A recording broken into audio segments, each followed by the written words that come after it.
அட்டகாசமா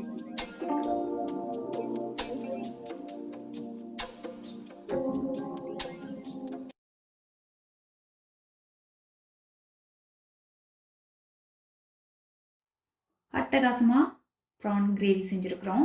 65 செஞ்சுக்கலாம், தொக்கு செஞ்சுக்கலாம், வறுவல் பண்ணிக்கலாம், பொரியல் பண்ணிக்கலாம். செம்மையாக இருக்குங்க. ப்ரான்னாலே பிடிக்காதவங்க யாரும் இருக்க முடியாது. பாருங்க, நான் செம்மையாக சூப்பராக அட்டகாசமாக ஒரு எறா குழம்பு செஞ்சாச்சு.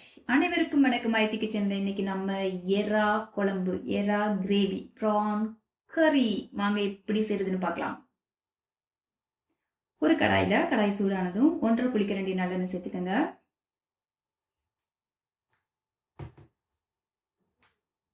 நல்லா எண்ணெய் சூடாகட்டும். நம்ம வந்து 1/2 டீஸ்பூன் கடுகு சேர்த்துக்கலாம். பொரியட்டும். இப்போ வந்து 1 டீஸ்பூன் சீரகம் சேர்த்துக்கலாம். ரெண்டுமே நல்லா பொரிஞ்சாச்சு. இந்த சமயத்தில் 1/2 டீஸ்பூன் வெந்தயம் சேர்த்துக்கோங்க. இதில் வந்து பண்டன் லீவ்ஸ் நான் சொல்லியிருக்கேன், ரம்பன் ஊர்வசி எங்கன்னா கேட்கக்கூடாது, ஆன் த வே. ஸோ அதோட ஒரு கொத்து கருவேப்பிலையும் சேர்த்துட்டோம். நல்ல வாசனையாக இருக்குது. ஒரு 10 பல்லு பூண்டை நீளமாக வெட்டியிருக்கிறேன்.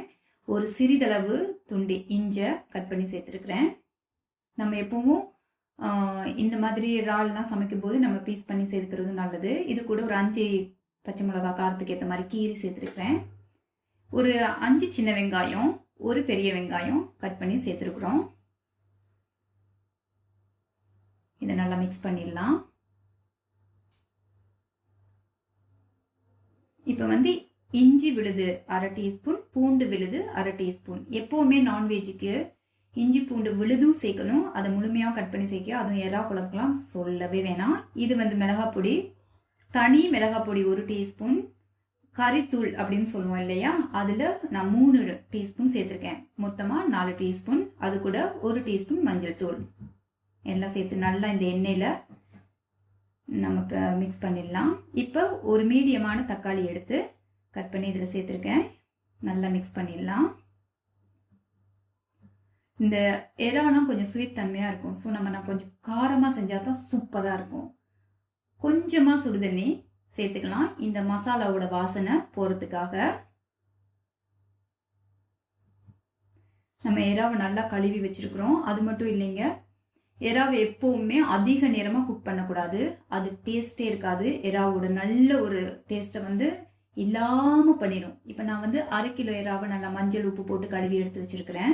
நீங்கள் வந்து நான் 10 மினிட்ஸ் அவ்வளோதான். ஏன்னா இந்த மசாலா வாசனை எல்லாம் போனதுக்கப்புறம் இதை சேர்த்துட்டு 1 டீஸ்பூன் உப்பு சேர்த்துருக்கேன். இப்போ நல்லா மிக்ஸ் பண்ணிவிட்டு ஒரு ஃபியூ மினிட்ஸ் வந்து மூடி வைப்போம். ஆக்சுவலாக பார்த்தீங்கன்னா ரொம்ப நேரம் விட்டோம்னா இந்த எறா வந்து ரப்பர் தன்மையாக இருக்கும். நிறைய பேர் பார்த்தீங்கன்னா போட்டு ரொம்ப நேரம் குழம்புல விடுவாங்க, ஃப்ரை பண்ணுவாங்க. அப்படி இருக்கக்கூடாது. எறா போட்டதுமே எடுக்கிற மாதிரி இருக்கணும். செம்ம டேஸ்ட்டாக இருக்குங்க. நீங்கள் ட்ரை பண்ணி பாருங்கள். நல்லா மிக்ஸ் பண்ணியாச்சு. இப்போ இது ஒரு ஃபியூ மினிட்ஸ் மூடி வைங்க. பாருங்க, இப்போ லைட்டாக மேலெல்லாம் வடிவாக நல்லா அவிஞ்சிருக்குது. இந்த கிரேவி அந்த மசாலா எல்லாம் நல்லா அப்சர்வ் பண்ணியிருக்கு. ஆயில் வெளியில் வந்துருக்குது. இப்போ உங்களுக்கு கிரேவிக்கு தேவையான தண்ணியை சேர்த்துக்கலாம். எப்போவுமே ஹாட் வாட்டர் சேருங்க. நான் ஒரு கொஞ்சமாக 1/2 கப் அளவுக்கு சேர்த்துருக்குறேன். கண்டிப்பாக வந்து நீங்கள் உப்பு செக் பண்ணி பார்த்துக்கோங்க. இப்போ நம்ம என்ன செய்கிறோம் அப்படின்னா, நல்லா திக்காக கரைச்சி வச்ச 1 டீஸ்பூன் புளி சேர்க்குறோம். எறாவுக்கு புளி கண்டிப்பாக சேர்க்கணும். அது ஒரு விதமான நல்ல ஒரு டேஸ்ட் தரும். இது கூட ஏலக்காய், கிராம்பு, பட்டை, பிரிஞ்சலையெல்லாம் அரைச்சி வச்ச பொடி 1 டீஸ்பூன் சேர்க்குறேன்.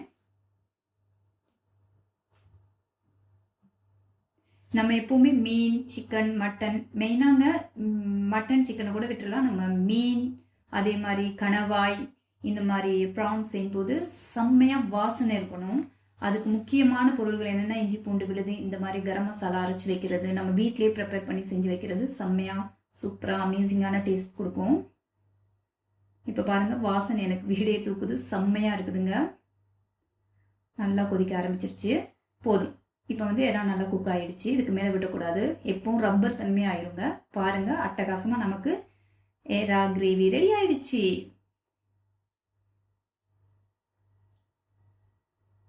இதை வந்து நீங்கள் வெள்ளை சாத்து கூட சாப்பிடலாம் இல்லை, வெள்ளை சாத்து கூட சாப்பிடணும். இட்லி கூட சாப்பிட்டுக்கலாம், தோசையோடு தொட்டுக்கலாம். சூப்பராக இருக்குங்க. கண்டிப்பாக நீங்கள் ட்ரை பண்ணுங்கள். உங்களுக்கு இந்த ரெசிபி பிடிச்சிருந்தா லைக் பண்ணுங்கள், கமெண்ட் பண்ணுங்கள், ஷேர் பண்ணுங்கள், மறக்காமல் சப்ஸ்கிரைப் பண்ணுங்கள்.